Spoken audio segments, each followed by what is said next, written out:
It's a once-in-a-lifetime experience for these Weslaco ISD students.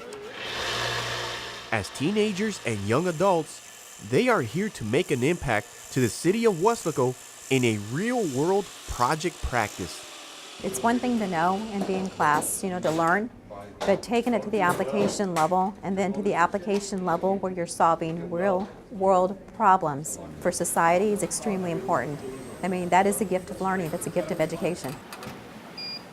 And what the city is receiving is a 3D printed pipe inspection robot, a first of its kind, built by these scholars to collect data and help solve issues.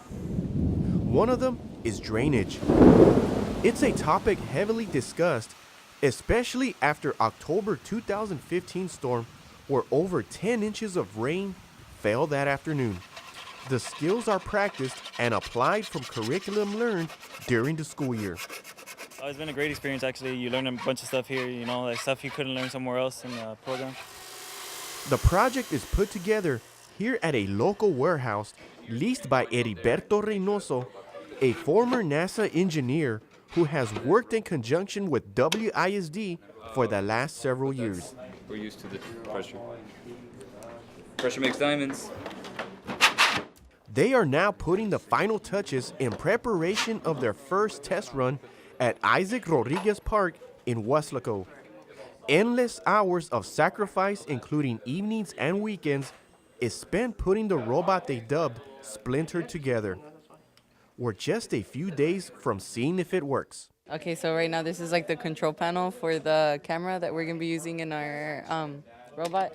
So we're trying to figure out like how we can access our files and our videos. And we don't get to do it often. Like as the city workers, they do all the time, but it's gonna be our first time, and we're looking forward to it. It's an anticipation Weslaco ISD and City of Weslaco have waited since both parties met the first time earlier in the school year at City Hall. Everyone is excited to see what unfolds. I'm confident that it was going to work. We tested it out and it worked. But when it comes to prototypes, it's always smart to prepare for the unexpected. The engineering process, you sometimes succeed and you sometimes fail, but in the end, you learn from your mistakes and you succeed. Watch the camera. True to form, the process came across some unexpected twists. Oh, snap. Because of the lack of size of the pipe and depth of the water inside it, When inside the pipe, it's going to be underwater? Reynoso's experience tells him the risk isn't worth erasing all the hard work put into the project. 7 inches? 8 inches? 8 inches of water. Yeah, it's going to submerge and kill our electronics, basically. At least my cause is calling it off because we're just going to kill the robot, basically. So it's a death trip, if you will. A few weeks later, a second attempt is scheduled. Some adjustments are made with a new plan in place. Cable. They stay at Isaac Rodriguez Park, but this time attempt a different pipe near Nat Medical Center. Lower the red cable. This pipe's much smaller, about a foot smaller, but much less water. And in that case, our robot will be able to see, and at least that is our hope. Everyone sets up and is anxious. Oh, wow. Look at that. Administration and officials take a peek through the monitors set up on land.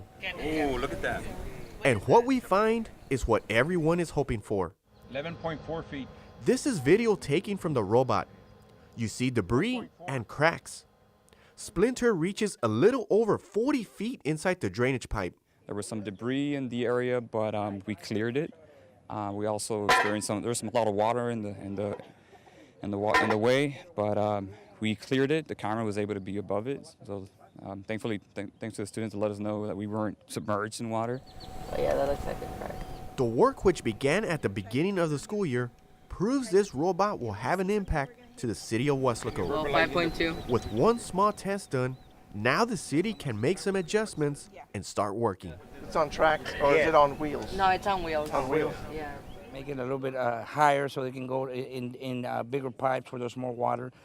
We'd like to look at that. Eventually, even sewer to be able to depict where there's clogs or where the pipe integrity is no longer there, so we can save the city money and identify the problem 100 feet down the line or 50 feet. How many feet? This is a success story by a group of students making an impact to society. Yeah, I see Beto. Everyone is happy with the results. This is the start of what I see a big accomplishment, big project, and I'm just elated, excited. I thank the students. Just hope that they continue, that this serves as a source of motivation, and it does, and that it creates a confidence, for them to continue their education and to succeed and to make even other big impacts to society. For KWEST TV, I'm Mike Gonzalez.